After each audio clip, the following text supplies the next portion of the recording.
Mummy जी, मैंने अपने सपनों का त्याग किया, मेरी बेटी नहीं करेगी। बहू अब इस घर में आई हो तो इस घर को भी अपना लो।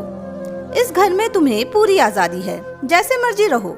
बस ये याद रखना कि कमाकर तुम्हारा पति ही लाएगा और तुम घर संभालोगी।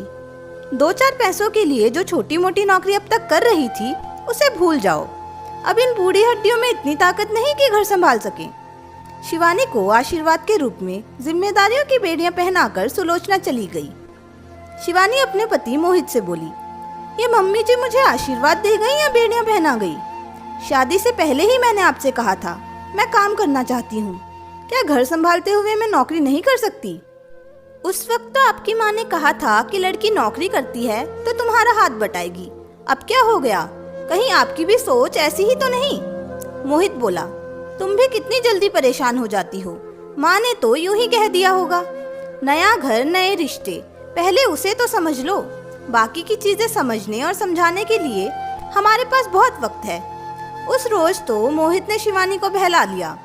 जिस घर में माँ की सोच ऐसी हो, क्या बच्चों की सोच बदल सकती है? वक्त बीता, कभी पति की मजबूरियों का तो कभी सास की लाचारियों का हवाला दिया गया। शिवानी को आखिर अपने काम से समझौता करना ही पड़ा और उसने अपने सपनों का त्याग किया और बन गई एक कामकाजी महिला से एक होम मेकर। शिवानी ने सपने देखने छोड़े नहीं। उसने सोचा जो मैं नहीं कर पाई वो कल मेरे बच्चे करेंगे। समय बीता, शिवानी ने जिया को जन्म दिया।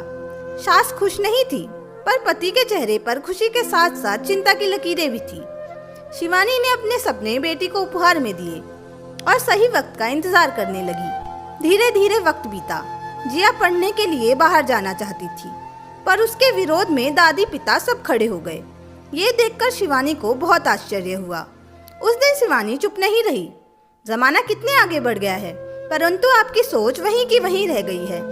आप भी अपनी माँ की तरह लड़के और लड़कियों में फर्क करते हैं। अब समझी, तभी आप बेटी को बाहर भेजने से डरते हैं। शिवानी मोहित से बोल रही थी। मोहित बोले, हर बात में तुम मेरी माँ को क्यों घसीट लाती हो? ऐसा नहीं है कि मैं लड़के और लड़कियों में फर्क करता हूँ। हाँ, थोड़ा सा डरता हूँ, और जब वो बाहर जाती है तो परेशान हो जाता हूँ। आखिर बेटी का बाप जो हूँ।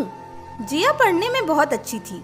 शिवानी की इच्छा थी कि 10वीं के बाद ही अपनी बेटी को बाहर भेज दे पढ़ने के लिए, परंतु पति और सास के मन के डर के कारण उसे बाहर नहीं भेज पाई थी, जिसका उसे बहुत अफसोस था। वो बोली, आप तो ऐसे बोल रहे हैं जैसे मैं इसकी माँ हूँ ही नहीं। एक वक्त था जब आपकी माँ मुझे घूंघट के अंदर रखती थी और आपके साथ भी कहीं बाहर नहीं जाने देती थी। आज आप भी वही कर रहे हैं। जब भी जिया बाहर जाना चाहती है, आप उससे हजारों सवाल करते हैं। कब जाओगी? किसके साथ जाओगी? कब तक आओगी? क्यों जाओगी? मोहित बोले, सारी लड़कियां क्या बाहर ही पढ़ने जाती हैं? शिवानी बोली, मैं थक गई हूँ आपको समझाकर। आप लोगों की वजह से मैंने अपने सपनों का त्याग किया। मेरी बेटी वो त्याग नहीं करेगी। जमाना बदल रहा है मोहित, आपको भी अपने विचार उसके अनुसार बदलने होंगे। तभी आप अपनी बेटी के मन के विचारों को जान पाएंगे और उसके साथ खड़े हो पाएंगे। मोहित उसकी बात बड़े ध्यान से सुन रहे थे।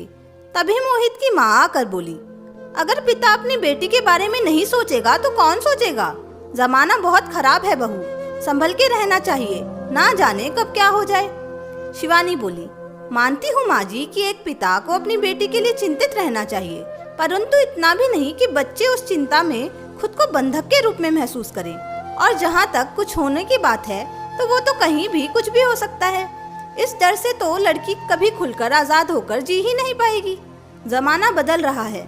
जहाँ लड़कियाँ आसमान में उड़ रही हैं, वहीं आप उसके पैरों में अपनी चिंता की बेड़ियों से उसे जकड़कर घर में रखना चाहते हैं। उसे भी खुलकर जीने दीजिए, कुछ बनने दीजिए। माँ की इतनी बात सुनने के बाद कमरे में बैठी जिया बाहर आ गई और बोली, पापा दादी, अगर आप दोनों मुझ पर भरोसा रखते हैं तो प्लीज मुझे MBA के लिए दिल्ली जाने दीजिए। आप अपने संस्कारों पर भरोसा रखें। मैं कोई भी ऐसा काम नहीं करूंगी जिससे कि आपको शर्मिंदगी हो। दादी बोली। यही बोलकर पड़ोस की विमला की बेटी दिल्ली गई थी। बनी तो कुछ नहीं, बिगड़कर वापस आ गई। कितनी शर्मिंदगी उठानी पड़ी थी विमला और उसके पूरे परिवार को। शिवानी बोली, माँ जी उसे कोई समझाने वाला जो नहीं था, क्योंकि विमला तो साल के 8 महीने मायके में ही रहती थी। परंतु यहाँ तो कोई ऐसी बात नहीं है और दिल्ली में इसके चाचा भी तो रहते हैं। वो भी तो गार्जियन स्वरूप ही है, और अब हम मौका ही नहीं देंगे इसे कुछ करने का तो ये जमाने के साथ कैसे चल पाएगी। शाम में पिता जब टीवी पर न्यूज़ सुन रहे थे और देखा कि उसी के शहर की कुछ लड़कियां जो सेनाओं में भर्ती होकर पायलट बन गई हैं, ना जाने उस वक्त मोहित के दिमाग में क्या आया और उन्होंने जिया को बुलाया और कहा, जिया तुम एमबीए करना चाहती हो? वो बोली, जी पापा। मोहित बोले, बेटा मेरी वजह से तुम्हारी माँ ने अपने सपनों का त्याग किया, अब वही सपने वो पूरा करना चाहती है तो मैं उसे तोड़ना नहीं चाहता। मैं तुम पर भरोसा रखता हूँ और चाहता हूँ तुम भी कुछ बनकर दिखाओ, हमें गलत साबित करो, ताकि दुनिया को संदेश मिले कि हर बार सपनों का त्याग औरत नहीं करेगी, वो भी अपने सपनों को साकार करेगी। बेटी खुशी से उछल पड़ी। उसकी आवाज सुनकर माँ और दादी दोनों कमरे में आई। शिवानी को जब पता चला तो वो अपनी बेटी के उज्जवल भविष्य के सपने देखने लगी। वहीं दादी बोली, मोहित एक बार फिर सोच ले। वो बोले, सोचते सोचते बहुत वक्त बीत गया माँ। जो अन्याय हमने शिवानी के साथ किया वो मैं बेटी के साथ नहीं होने दूंगा। एक बार अपनी परवरिश पर भरोसा करके देखता हूँ कि नतीजा क्या निकलता है। कुछ वक्त बाद माता पिता जिया को दिल्ली छोड़कर आए। फोन पर बातें होती रहती थी। समय समय पर जिया के शिक्षक भी मोहित से उनकी बेटी की बहुत तारीफ करते थे। ये सब सुनकर मोहित की छाती चौड़ी हो जाती थी। उन्हें खुशी होती थी कि उन्होंने जमाने के साथ खुद की सोच भी बदली थी। दादी जिया के चाचा को फोन करके कहती, बीच बीच में लड़की को देखते रहना। तो चाचा कहते, माँ भरोसा रखो, वो अपने हॉस्टल से बाहर कदम तक नहीं निकालती है। आप कब तक उसके सपनों को पिंजरे में कैद करके रखेंगी? भाभी ने समझौता कर लिया, ये क्यों करेगी? समय पंख लगाकर उड़ता गया। जिया ने अपनी पढ़ाई पूरी की और कॉलेज में टॉप करके अपने माता पिता का नाम रोशन किया। जिया के अच्छे अंक के कारण उसे नौकरी भी तुरंत मिल गई। वो अपनी पहली कमाई से अपनी दादी, पिता और माँ के लिए उपहार लेकर गई तो उसकी दादी की आंखों में आंसू आ गए। दादी बोली, आज मुझे कोई अफसोस नहीं कि मेरा पोता नहीं है। मेरी पोती ने वो कर दिखाया जो आज की दुनिया में लड़के भी नहीं करते। सच कहा था बहू ने, जमाने के साथ खुद को भी बदलना चाहिए।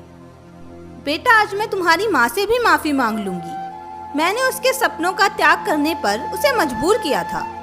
शिवानी की आंखों में आंसू देखकर उसकी सास बोली, बहू मुझे बहुत अफसोस है कि मैंने तुम्हारे बढ़ते हुए कदम को रोका। काश शादी के बाद तुम्हें भी काम करने देती तो आज इस घर की काया कुछ और होती। शिवानी बोली, मम्मी जी जो हो गया उसका अफसोस क्या करना। मैंने अपने सपने अपनी बेटी को उपहार में दिए जो कि सच हुए। अब हमारे सामने हमारा उज्जवल भविष्य है, अब उसकी खुशियां मनाते हैं। इतना कहकर वो अपने सास के गले लग गई और गिले शिकवे सब वही खत्म हुए। अगर हमारे कुछ सपने पूरे नहीं होते हैं तो जिंदगी वहीं खत्म नहीं होती है। हम अपने सपनों को दूसरे के जरिए भी पूरे कर सकते हैं। इसके लिए हमें अपने बच्चों पर भरोसा रखना होगा, क्योंकि आगे चलकर वही हमारे सपने साकार करते हैं।